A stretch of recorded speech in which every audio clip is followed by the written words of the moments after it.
Iran के missiles ने Israel को बेबस कर दिया। तेहरान का 20 लड़ाका तैयारों के साथ इसराइल पर हमला। इमारतें धमाकों से लरज उठी। हर तरफ आग और धुएं के बादल छा गए। बेयरशेवा में टेक्नोलॉजी सेंटर मलियामेट इमारत में आग भड़क उठी। 18 अफराद जख्मी। इसराइली कमांड इंटेलिजेंस हेडक्वार्टर्स पर भी हमले। दिफाई निजाम मिसाइल का रास्ता नहीं रोक सका। सेहूनी फौज का एतराफ। ईरान ने आज इसराइल पर क्लस्टर बम भी इस्तेमाल किए। इसराइली अखबार का दावा। इसराइली साइंसदानों का कहना है कि ईरानी हमलों के बाद साइंसी मैदान में कई साल पीछे चले गए। ईरानी सुप्रीम लीडर आयतुल्लाह खामनाई का कहना है कि दुश्मन को सजा देने का सिलसिला जारी रहेगा। ईरानी मीडिया के मुताबिक रहबर आला के मुशीर अली शमखानी जिंदा हैं। वो जख्मी हुए मगर सेहत बेहतर है। ईरानी हमलों में अब तक 24 इसराइली मारे गए। 1000 से ज्यादा जख्मी हुए।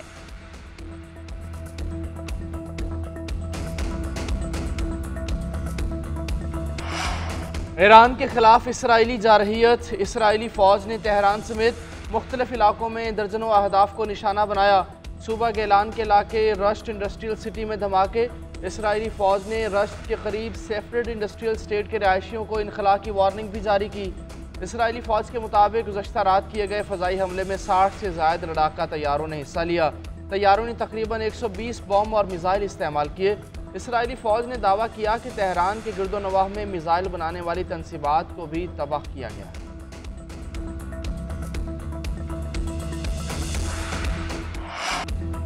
ईरान ने मुज़ाकरात को अमन से मशरूत कर दिया। इसराइली हमले रोकें तो बातचीत हो सकती है। सदर मसूद पज़ेश्कियान ने इसराइली दहशतगर्दी को ख़त्म करने की गारंटी मांग ली।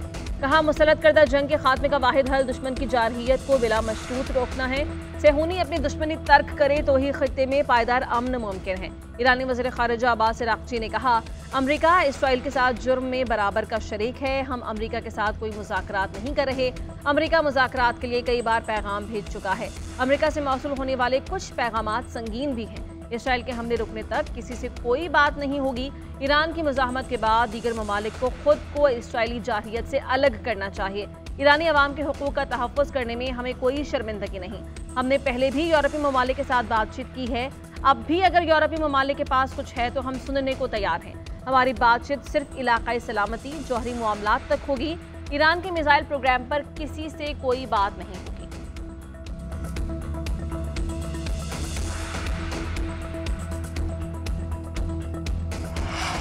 ईरान इसराइल जंग पर सलामती काउंसिल का इजलास आज होगा। ईरान से मामलात सिफारतकारी से हल करने की कोशिशें तेज़।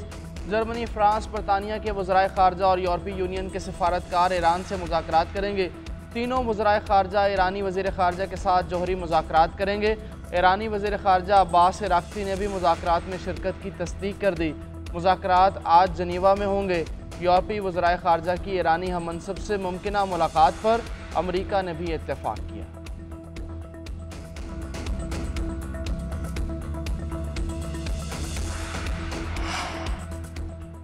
ईरान इसराइल जंग में अमरीकी शमूलियत से मुताल्लिक़ फैसला मौखर। सदर ट्रंप ने ईरान पर हमले की मंजूरी की खबरों की तरदीद कर दी। अमरीकी सदर ने कहा कि अमरीकी अखबारात को अंदाजा ही नहीं कि वो ईरान के बारे में क्या सोच रहे हैं।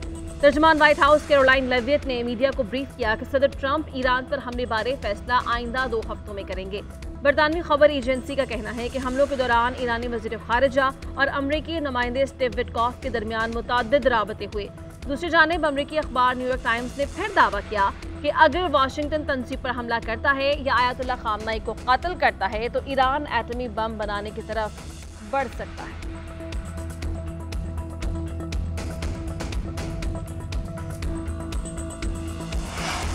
रूस ने ईरान में रजीम चेंज के तस्वुर को मुस्तरद कर दिया। तर्जुमान रूसी सदारती महल का कहना है, ईरान में रजीम चेंज का मनसूबा नाकाबिल तस्वुर है। आयतुल्लाह अली खामनाई के कत्ल से नया पेंडोरा बॉक्स खुल जाएगा। ईरान के खिलाफ जौहरी अमरीकी हथियारों के मुमकिन इस्तेमाल की इतलात के आसार आइयाँ हैं। इस तरह की सूरत हाल से तबाही की नई लहर आएगी।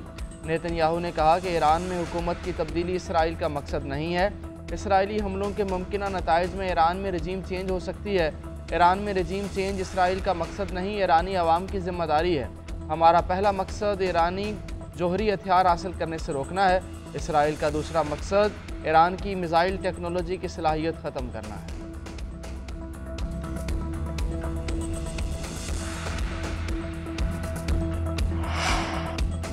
पाकिस्तान ने दहशतगर्दी के खिलाफ जंग में हरावल दस्ते का किरदार अदा किया। कुछ इलाक़ाई अनासिर हाइब्रिड वॉरफेयर के तौर पर दहशतगर्दी को हवा दे रहे हैं। फील्ड मार्शल आसिम मुनीर की अमरीकी थिंक टैंक्स स्ट्रेटेजिक उमूर के नुमाइंदों से मुलाकात में गुफ्तगू। कहा, पाकिस्तान ने महफूज और पुरअमन दुनिया के लिए इंसानी और मुआशी लिहाज से बेपनाह कुर्बानियाँ दी। पाकिस्तान ताउन पर मबनी सिक्योरिटी फ्रेमवर्क के फ़रोग़ में फ़ाल किरदार अदा करता रहेगा। फील्ड मार्शल ने खिते में अमन और इस्तेहकाम के लिए पाकिस्तान के तामीरी किरदार पर रोशनी डाली। फील्ड मार्शल ने मार्का हक और ऑपरेशन बुनियानुम मरसूस की तफसीलात और तज्जिया पेश किया। आर्मी चीफ ने इंसदाद दहशतगर्दी से मुताल्लिक़ पाकिस्तान के नुक्ता नज़र को वाज़ेह किया। गुफ्तगू के दौरान पाक अमरीका देरीना शराकतदारी का भी जायजा लिया गया।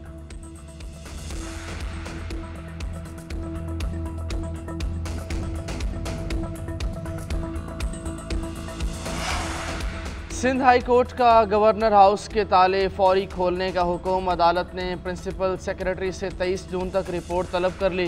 अदालत ने रिमार्क्स दिए, प्रिंसिपल सेक्रेटरी कायम मुकाम गवर्नर की रसाई ना रोकें। कायम मुकाम गवर्नर सिंध अवैस शाह ने दरख्वास्त में कहा था गवर्नर हाउस में रसाई नहीं दी जा रही। तर्जुमान गवर्नर हाउस का कहना है अवैस शाह को सूरत हाल के हवाले से गलत फहमी हुई। इजलास में शिरकत के लिए मुतल्लिका अफसरान कॉन्फ्रेंस रूम में मौजूद थे। कायम मुकाम के लिए मखसूस दफ्तर पेशगी तौर पर तैयार था। मरकज़ी दफ्तर इस्तेमाल करना था तो बर वक्त आगाह किया जाता, जिसके लिए इंतज़ाम कर दिया जाता। गवर्नर सिंध ने प्रिंसिपल सेक्रेटरी से 24 घंटों में रिपोर्ट तलब कर ली। कामरान टिसोरी का कहना है कि गवर्नर हाउस हमेशा आवाम के लिए खुला है। अवैस कादिर शाह बतौर स्पीकर और ज़ाती हैसियत में काबिल एहतराम हैं।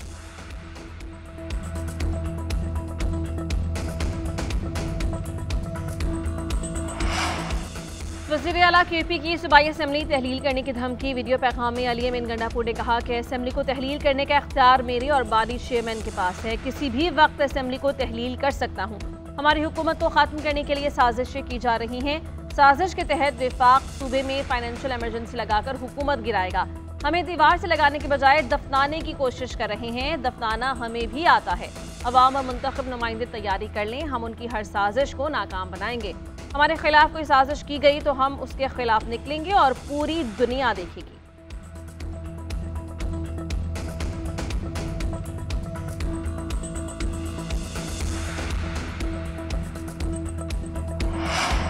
मालियाती बिल 2025 की मुतनाज़ तरामीम। वज़ीर आज़म ने तहफ़्फ़ुज़ात दूर करने के लिए आला इख्तियाराती कमेटी बना दी। वज़ीर कानून, वज़ीर इक़्तिसादी अमूर, वज़ीर मुमलिकत ख़जाना, मुआविन ख़ुसूसी और चेयरमैन FBR शामिल। FBR हुकाम का कहना है टैक्स फ्रॉड में मुलव्वस अफराद से सख्ती से निपटा जाएगा। नए तरमीमी मुसवदे के मुताबिक गिरफ्तारी कमिश्नर इनलैंड रेवेन्यू की मंजूरी से मशरूत होगी। गिरफ्तारी से कबल तफ्तीशी अफसर इब्तदाई इंक्वायरी करने का पाबंद होगा। तफ्तीशी अफसर को पुलिस स्टेशन इंचार्ज जैसे इख्तियारात हासिल होंगे। बदनीयती पर मबनी गिरफ्तारी की सूरत में मामला चीफ कमिश्नर के पास भेजा जाएगा। चेयरमैन FBR ने तरामीम पर बेहतरी के लिए आमादगी जाहिर कर दी।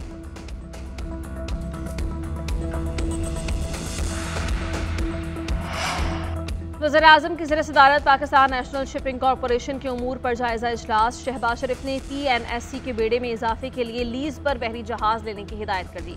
कहा, बेड़े में बहरी जहाज़ कम होने की वजह से समंदर के रास्ते तिजारत पर कौमी खजाने से सालाना $4 बिलियन का कीमती ज़र मुबादला खर्च करना पड़ रहा है। 2 हफ्ते के अंदर PNSC का बिजनेस प्लान पेश किया जाए। इससे कौमी खजाने पर सालाना $4 बिलियन का बोझ खत्म हो जाएगा।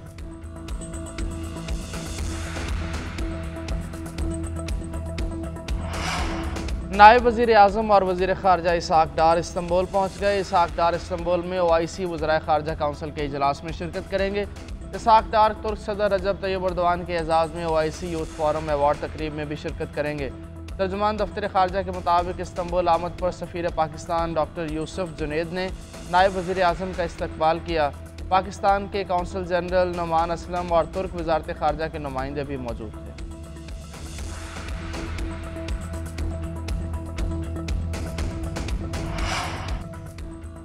इसराइल के हमलों से ईरान के खंदब रिएक्टर को नुकसान हुआ। इंटरनेशनल एटॉमिक एनर्जी एजेंसी के मुताबिक खंदब रिएक्टर से ताबकारी मवाद के अखराज का इम्कान नहीं। खंदब रिएक्टर अभी ज़ेरे तामीर था, इसमें जौहरी मवाद नहीं था। इसराइली फौज ने बताया कि उन्होंने खास तौर पर रिएक्टर के कोर सेल की साख्त को निशाना बनाया। ये रिएक्टर प्लूटोनियम की पैदावार में अहम किरदार रखता है।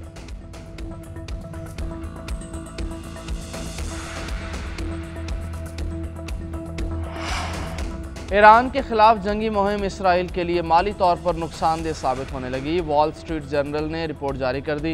रिपोर्ट के मुताबिक इसराइल के रोज़ाना सैकड़ों मिलियन डॉलर्स खर्च हो रहे हैं। ऐसी सूरत में इस जंग को ज़्यादा देर तक जारी रखना इसराइल के लिए मुश्किल हो सकता है।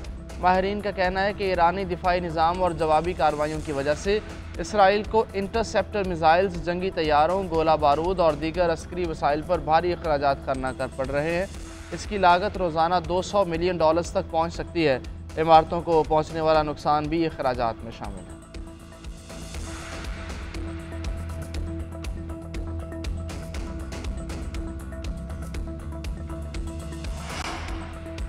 इसराइल के हमलों के खतरात के बावजूद ईरान में नमाज जुम्मा के बड़े इज्तिमाआत। तेहरान में हज़ारों अफराद ने नमाज जुम्मा के इज्तिमाआत में शिरकत की। ईरान के दीगर शहरों में भी ख़वातीन समेत शहरियों की बड़ी तादाद ने नमाज जुम्मा अदा की और इसराइली जारहियत के खिलाफ अपना एहतजाज रिकॉर्ड करवाया।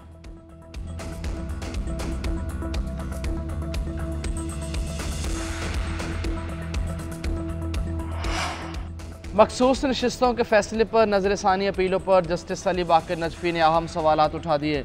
इस्तिफसार किया, मुकम्मल इंसाफ के इख्तियार के लिए आर्टिकल 184(3) ज़रूरी है या नहीं? क्या आर्टिकल 184(3) की दरख्वास्त के बगैर भी मुकम्मल इंसाफ किया जा सकता है?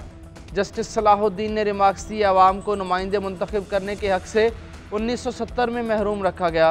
सलमान अकरम राजा ने कहा, सिर्फ 1970 नहीं बल्कि इस हक से अवाम को बार बार महरूम रखा गया। इन्होंने असगर खान केस का हवाला देते हुए कहा कि असलम बेग थे और असगर खान दोनों ने एफिडेविट दिया था कि हमने इलेक्शन में मुदाखलत की थी। कहा गया कि यह सब कौमी मफाद के तनाजुर में किया गया। जस्टिस जमाल मंदोखेल ने रिमार्क्स दिए, हम तो फैसला करते हैं, क्या सियासतदान इस पर अमल करते हैं? किसी न किसी दौर में कोई ना कोई सियासी जमात बेनिफिशरी होती है। गवादर में तकरीब के दौरान तालिबा ने वज़ीर आला बलोचिस्तान के सामने शिकायत की अंबार लगा दिए। सरफराज बुगटी ने तालिबा को अपनी नशिस्त पर बैठाकर शिकायत सुनी। सरफराज बुगटी ने कहा कि तलबा के तालीमी अखराजात खुद बर्दाश्त करूँगा। हमारे बासलाहियत तलबा पाकिस्तान का रोशन मुस्तकबिल हैं। काबिल तलबा की हर मुमकिन मदद और हौसला अफजाई जारी रखेंगे। बलोचिस्तान वो पहला सूबा है जिसने क्लाइमेट फंड कायम किया। तालिबा के चेहरे पर मुस्कुराहट लौट आई। शुक्रिया अदा करते हुए वज़ीर आला के लिए नेक ख्वाहिशात का इजहार किया।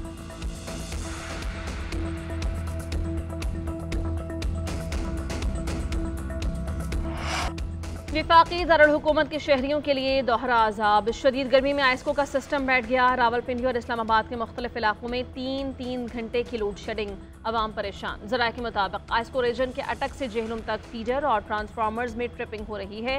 शदीद गर्मी के बायस ज़ेरे ज़मीन केबल्स हिद्दत के बायस जल रही हैं, जबकि डिस्ट्रीब्यूशन सिस्टम को मुरम्मत के मसाइल का सामना है।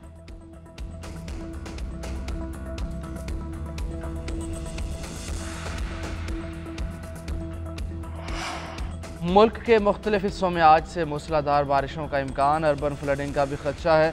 महकमा मौसमियात ने अलर्ट जारी कर दिया। महकमा मौसमियात की आज से 23 जून तक मूसलाधार बारिशों की पेशगोई। प्री मानसून के बायस गर्मी का जोर कम होने का इम्कान। जनूबी पंजाब, खैबर पख्तूनख्वा और मशरकी बलोचिस्तान में बारिश की तवक्को। 21 जून से 23 जून तक कश्मीर और गिलगित बल्तिस्तान में बादल बरस सकते हैं। 22 से 23 जून के दौरान सिंध के इलाकों में बारिश का इम्कान।